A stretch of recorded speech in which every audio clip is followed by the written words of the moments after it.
ఏ పులుసు కర్రీలోనైనా చిన్న ముక్క బెల్లం వేసుకుంటే పులుపు అనేది విరుగుతుంది. హలో అండి, welcome to my channel ఎంఎల్జీ family cooking. ఈ రోజు నేను మీకు షేర్ చేయబోయే రెసిపీ ఏంటంటే ఎంతో రుచికరమైన నోరూరించే టేస్టీ ఎగ్ పులుసు కర్రీ. చిక్కటి గ్రేవీతో తక్కువ ఇంగ్రీడియంట్స్ తో బ్యాచిలర్స్ కానీ ఇప్పుడు వంట చేస్తున్న వాళ్ళు కానీ అసలు వంట చేయడం రాని వాళ్ళు కూడా చాలా ఈజీగా నిమిషాల్లో రెడీ చేసుకునే ఈ రుచికరమైన ఎగ్ పులుసుని ఇప్పుడు మీకు నేను షేర్ చేయబోతున్నాను. వీడియోని ఎక్కడ కూడా స్కిప్ చేయకుండా మీరు ఫాలో అవ్వండి.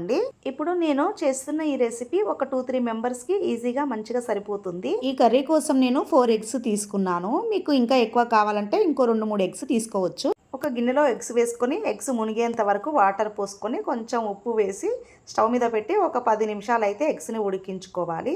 ఒక పెద్ద నిమ్మకాయ సైజ్ అంత చింతపండును తీసుకొని ఇలా విడివిడిగా చేసి ఒకసారి కడిగి కొంచెం వేడి చేసిన వాటర్ పోసి మనం నానబెట్టడం వల్ల ఏంటంటే తొందరగా కూడా మనకు చిక్కటి చింతపండు గుజ్జు అనేది వస్తుంది అన్నమాట. ఈ లోపల కోడిగుడ్లు కూడా ఉడికిపోయాయి కదా, అందులో వేడి వాటర్ తీసేసి చల్లగా నీళ్లు పోసేసి గుడ్లకి పొట్టు తీసి పక్కన పెట్టుకున్నాను. 2 మీడియం సైజు ఆనియన్స్ అయితే చాలా పల్చగా కట్ చేసి పెట్టుకున్నాను. ఇప్పుడు స్టవ్ మీద ఒక బాణను పెట్టుకొని అందులో 2 టేబుల్ స్పూన్ల ఆయిల్ వేసి ఆయిల్ హీట్ ఎక్కిన తర్వాత మనం కట్ చేసి పెట్టుకున్న ఆనియన్స్ని అయితే వేసి ఫ్రై చేసుకోవాలి. ఈ ఆనియన్స్ తొందరగా కొంచెం బ్రౌన్ కలర్కి రావాలి అంటే ఒక చిటికెడు సాల్ట్ అయితే వేసి ఫ్రై చేసుకుంటే తొందరగా ఫ్రై అవుతాయి. ఇప్పుడు ఒక ఇంచు దాల్చిన చెక్క, 3 లవంగాలు, 2 ఏలకులు, కొంచెం సాజీరా వేసుకొని ఆనియన్స్ని ఒక మిక్సీ జార్లోకి వేసుకొని కొద్దిగా చల్లగా అయ్యే వరకు ఈ జార్ని పక్కన పెట్టేద్దాము.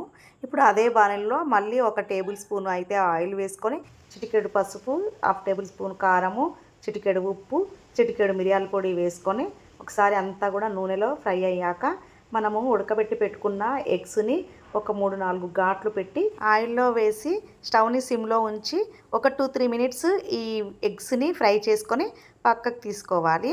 ఇప్పుడు మనము మిక్సీ జార్లో తీసుకున్న ఆనియన్స్ కూడా చల్లగా అయిపోయాయి.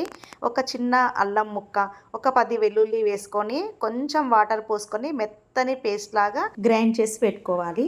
ఇప్పుడు ఎగ్స్ వేయించిన ఆయిల్లోనే కర్రీకి సరిపడినంత ఆయిల్ వేసుకొని వేడయ్యాక ఒక 10 మెంతి గింజలు వేసుకోవాలి. పులుసు కర్రీలలో మెంతి గింజలు వేయడం వల్ల పులుసు చాలా టేస్టీగా ఉంటుంది. మెంతి గింజలు కలర్ మారిన తర్వాత ఇప్పుడు మనం పేస్ట్ చేసుకున్న ఆనియన్ ముద్ద కూడా వేసి 2-3 మినిట్స్ ఫ్రై చేయాలి. అల్లం వెల్లుల్లి మనం పచ్చిదే వేసుకున్నాం కదా, అందుకనే కాస్త ఫ్రై అవ్వాలి. ఆ తర్వాత 4-5 పచ్చిమిర్చి చీలికలు, కాస్త కరివేపాకు కూడా వేసి ఫ్రై అయిన తర్వాత 1/2 టీ స్పూన్ పసుపు, కూరకు తగినంత కారం వేయాలి. ఇక్కడ నేను 1.5 టేబుల్ స్పూను కారం అయితే వేసుకున్నాను.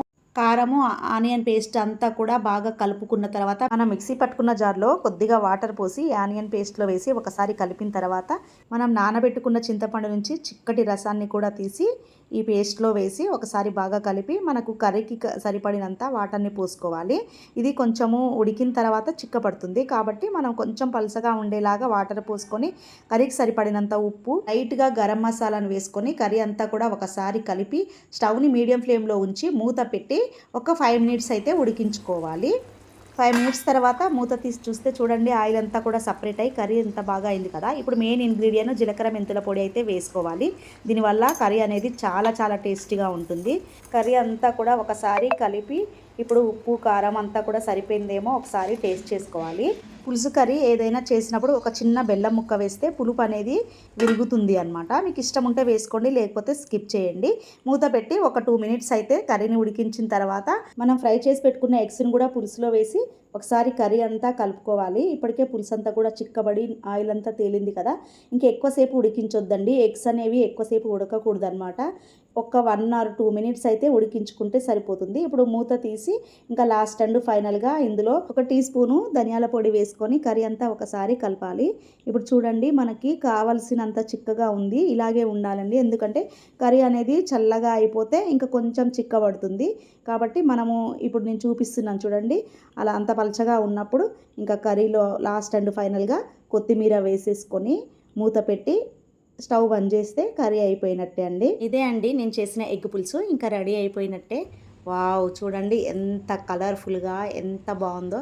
చల్లగా అయిపోతే ఇంకా కొంచెం దగ్గరికి అవుతుందండి. పులుసు అనేది ఇలాగే ఉండాలి, చాలా బాగుంటుంది. కలుపుకొని తింటే తినడానికి రెడీగా ఉందండి కర్రీ. ఇంకా వేరే బౌల్లోకి సర్వ్ చేసుకొని కొత్తిమీరతో గార్నిష్ చేసుకొని వేడివేడిగా అన్నం పెట్టుకొని ఒక గుడ్డు వేసుకొని 2 గరిటెల పులుసు వేసుకొని తిక్కగా కలుపుకొని తింటుంటే అబ్బో చెప్తుంటే నాకు నోట్లో నీళ్లు ఊరుతున్నాయండి. చూసారుగా ఎంత సింపుల్గా తక్కువ ఇంగ్రీడియంట్స్ తోటి తొందరగా ఎలా కర్రీ చేశానో. ఇంకెందుకు ఆలస్యం, మీరు కూడా ఒక్కసారి ఈ కర్రీని ట్రై చేసి ఎలా వచ్చింది అనేది కామెంట్ బాక్స్లో కామెంట్ చేసి నా ఈ వీడియోకి ఒక లైక్ ఇచ్చి ఛానల్ని సబ్స్క్రైబ్ చేసుకొని సపోర్ట్ చేయండి.